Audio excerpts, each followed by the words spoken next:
বানিয়েছিলেন এবং গাড়ি কিনেছিলেন তিনি কিন্তু তার কবিতার সত্য বিক্রি করে দিয়ে শুধুমাত্র তিনি গাড়ি চড়ে ঘুরবে বলেন। এবং আপনারা জানেন কি না, আমরা জানেন না হয়তো, বাড়ি ভাড়াও কিন্তু তখন দিতে পারে না, মাসের পর মাস বাড়ি ভাড়া কিন্তু বাকি পড়ে আছে, কিন্তু তার মধ্যে একটা মোটর গাড়ি কিনে তিনি ঘুরবেন গাড়িতে চড়ে। খুব পরিষ্কার পরিচ্ছন্ন কাপড় চোপড় পরতেন এবং খুব শৌখিন, গায়ে একটা আলোয়ান থাকতো সব সময়, এবং পারফিউম মাখতেন। হ্যাঁ, আমার বাবা বলছিলেন উনি একটা অনুষ্ঠানে বিদ্রোহী কবিতা আবৃত্তি করছেন, মঞ্চের মাঝখানে আপনার মাইক্রোফোন দাঁড় করানো আছে, যখন পর্দা খুলে গেল দেখা গেল যে একজন মানুষ দাঁড়িয়ে আছে, তার সামনে চুলগুলো সব মুখ ঢেকে দিয়েছে। তো যখন ঘোষণা করা হলো তখন উনি এইভাবে মাথাটা ঝাঁকালেন এবং চুলগুলো দুদিক সরে গেল, তখন বলবীর বলে উনি কবিতা আবৃত্তি শুরু করলেন আর কি। আচ্ছা, আমাদের হাতে একজন মাত্র আছেন, আমি একটু ওনার সাথে একটি প্রশ্ন জানতে চাই, সে হলো যে আপনি নজরুলকে ভালোবেসে নজরুলের কবিতা অনুবাদ করেছেন, এই ভালোবাসাটা আপনার কোথা থেকে আসলো? কেবল নজরুলের কবিতা কেন, আপনার তো অনেক বাংলা সাহিত্যের অনেকেই আছেন তাদের কবিতা আপনি অনুবাদ করতে পারতেন, কিন্তু আপনি নজরুলকে অনুবাদ করেন কেন? নজরুলের কবিতা অনুবাদ করা অত্যন্ত কঠিন। আমি শৈশবে যখন আমি ক্লাস 4-এ পড়ি, তখন আমাদের ক্লাসের বাংলা একজন টিচার ক্লাস নেওয়ার কথা ছিল ওই পিরিয়ডে, তখন উনি আসেননি। হঠাৎ করে হেডমাস্টার আসলেন, সেদিন কোন টিচার নেই, তখন বললেন কে টিচার? বললেন ঠিক আছে আমি ক্লাসটা নেব। তখনই উনি কেন যায় না আমাকে সিলেক্ট করলেন চল চল কবিতাটা আবৃত্তি করার জন্য এই ক্লাসের মধ্যে। তখন আমি মানে বই না দেখে ওটা মুখস্থই বলে ফেলছিলাম। তখন উনি খুব আমাকে অ্যাপ্রিসিয়েট করলো, খুশি হলেন উনি।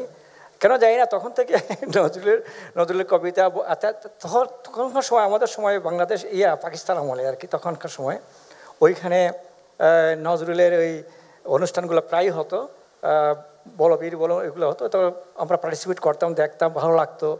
আস্তে আস্তে আমার এটা একটা ছিল সুপ্ত ছিল আমার মধ্যে।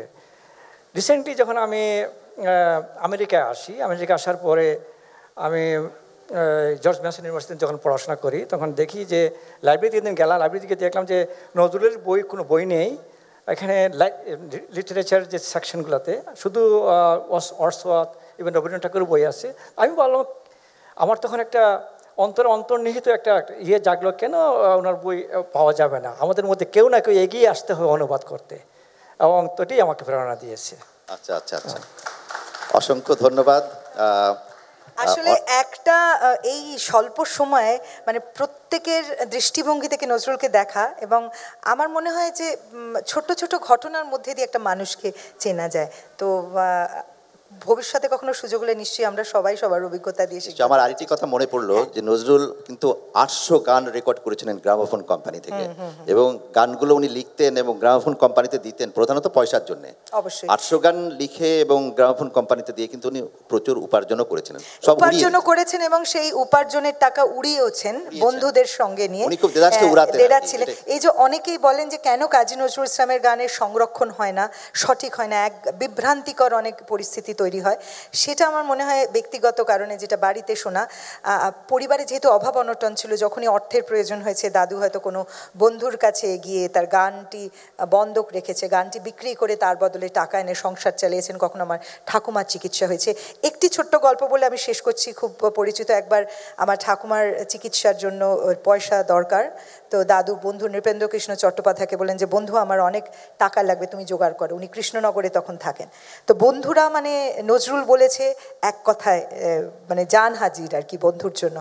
তো আমার দাদু ট্রেনে করে কলকাতা থেকে কৃষ্ণনগরে গেলেন, বন্ধুর সাথে দেখা করলেন, গিয়ে বন্ধু টাকাও দিলেন। সেটা নিয়ে বেরিয়ে আসছেন অফিস থেকে, হঠাৎ তার হাতে একটা দলামচা একটা কাগজ ছিল। সেই কাগজটা তিনি তার বন্ধুর দিকে ছুঁড়ে দিলেন, বলল যে দেখো এই কাগজটা যদি কোনো কাজে লাগাতে পারো। তো বন্ধু খুলে দেখে হাতে একটা হ্যান্ডবিল, সেই হ্যান্ডবিলের মধ্যে পেন্সিলে লেখা একটি গান এবং তার স্বরলিপি করা।